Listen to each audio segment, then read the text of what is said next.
Hello, it's Angie and this is UK Money Wisdom. Today we're going to break down the savings and tax landscape for pensioners and those saving for retirement and what you must understand and consider before the spring statement in March. Because if you are retired or within 10 to 15 years of retirement, there are two numbers you need to understand. £597 and £700. They're not the same thing, but together they explain why structure now matters more than ever. Let me show you. The first number, that's the £597, is your income tax headroom, because in 2025-26, the full new state pension we know is £11,973. The personal allowance, frozen at £12,570.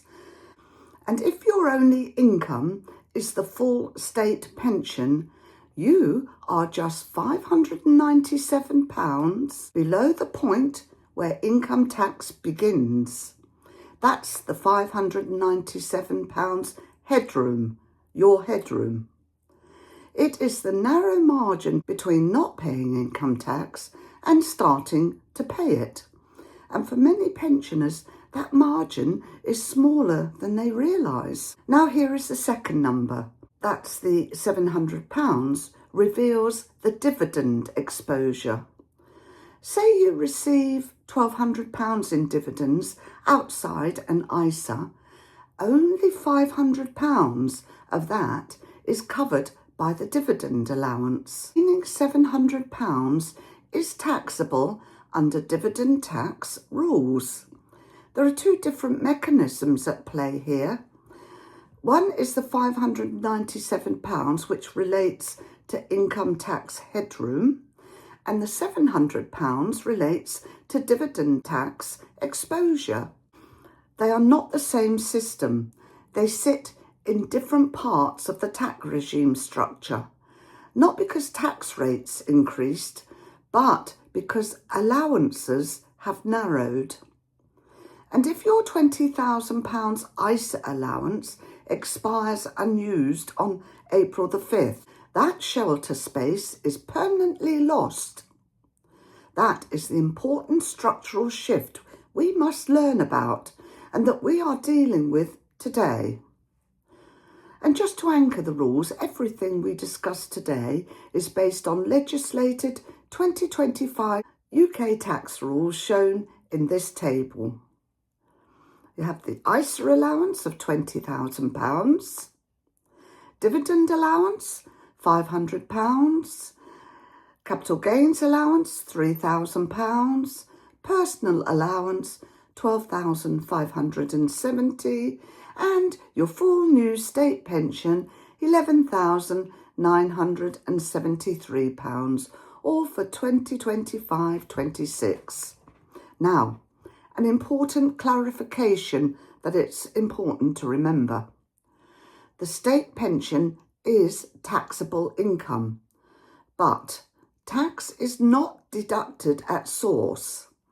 HMRC usually collects any tax due by adjusting your tax code on private pension or through self-assessment.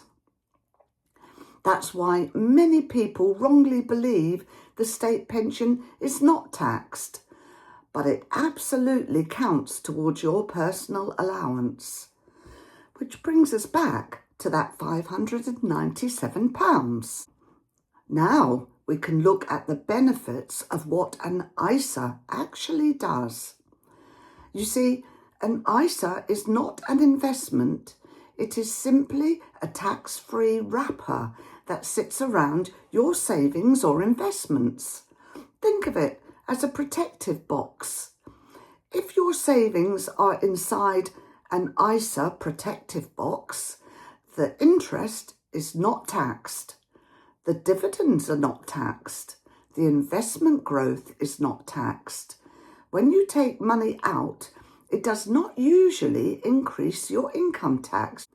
If your savings are outside an ISA though, dividends above £500 can be taxed, and investment gains, your capital gains tax above £3,000, the income may increase your taxable income. The ISA does not make your money grow faster, it simply stops tax from quietly reducing it. Tax generally leaves it alone. When it is outside an ISA, the tax system may take a portion, either now or later. That is the difference. The ISA is not about excitement, it is about protection. Let's look at a worked example with Linda, who is a 67-year-old pensioner. Step 1. As I said, Linda is 67, retired. She receives state pension £11,973, a private pension of £3,000, and a dividend outside an ISA of £1,200. Linda does not use or have an ISA, you see. Let's apply the allowances in the correct HMRC order so that you really understand, because this is important and I want to show it to you properly. HMRC does not apply all allowances at once. They apply them in order. First, they deal with pension income, then they deal with dividends. So let's walk through Linda step by step. Step 2. Let's apply the personal allowance to pension income first. Her pension income is £11,973 plus her private pension of £3,000, making £14,973. Subtract the personal allowance of £12,570, and that gives £2,403 taxable pension income.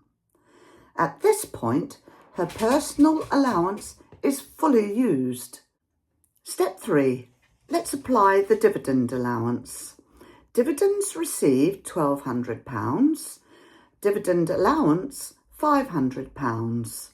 So £1,200 minus £500 allowance gives us £700 taxable dividends, and at 8.75% basic dividend tax, that gives us £700 times 8.75%, which is £61.25. In step 4, let's look at Linda's total tax then. So we know she had tax on pension income, the £2,403 at 20%, which is £480.60, and tax on dividends, £61.25. That gives her total tax of £541.85. That is the correct HMRC treatment, layer by layer. It's important to remember those layers because it can make a difference to understanding how tax is calculated. Now, let's compare with Linda having an ISA. If the £1,200 came from an ISA instead of dividends, her taxable pension income remains at £2,403, but there is no dividend tax because ISA interest is free of income tax. So her total tax is only tax on pension income. That's the £2,403 at 20%, £480.60. And that's a difference of tax paid for Linda in 2025-26 of £61.25. You see, the ISA removes the dividend tax. Nothing more mysterious than that. It acts as a protective box or a wrapper. Now, let's look at someone who's still working. We have Martin. Now, he's age 60, still pre-retirement, you see. He holds £50,000 outside an ISA.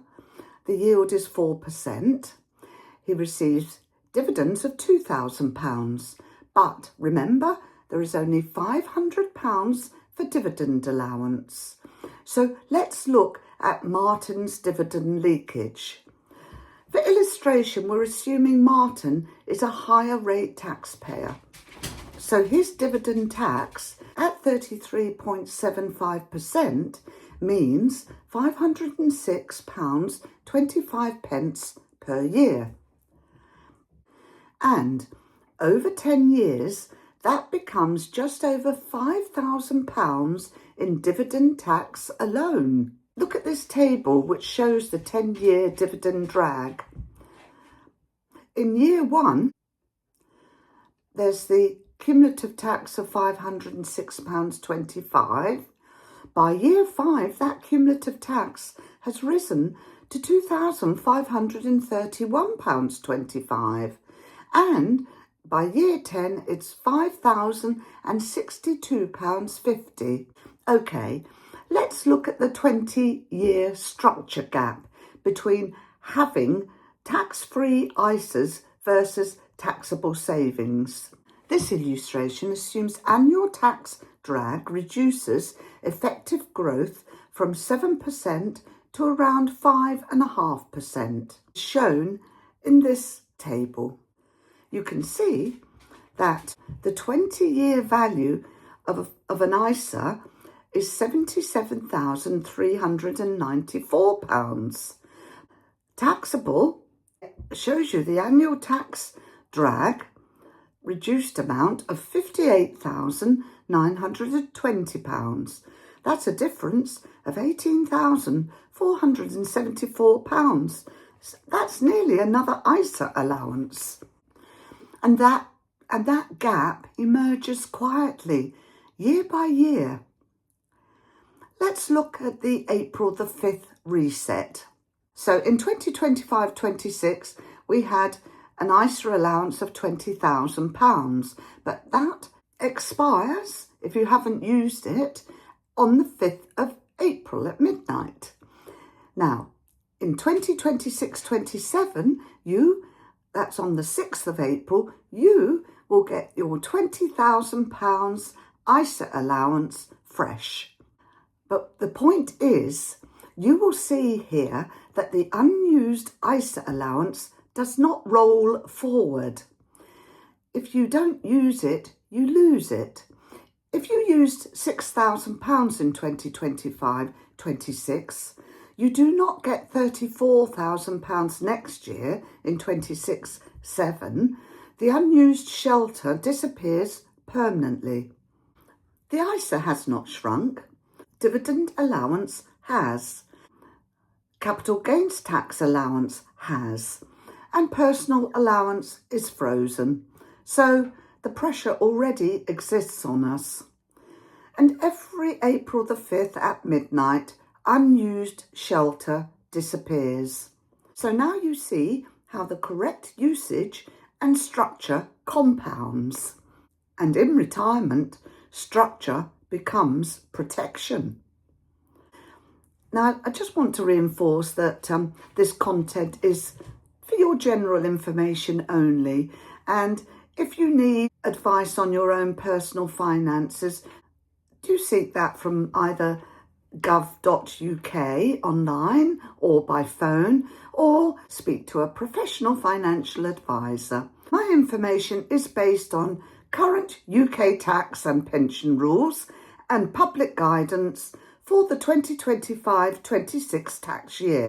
If you found this video useful, please subscribe and like so you'll be sure to receive notifications of my upcoming videos. And if you know of someone who could use this information, please share it with that person, somebody perhaps you care about who is paying more tax than they need to. I'm Angie and this is UK Money Wisdom. I'll be back with you again soon. Have a good day. Bye.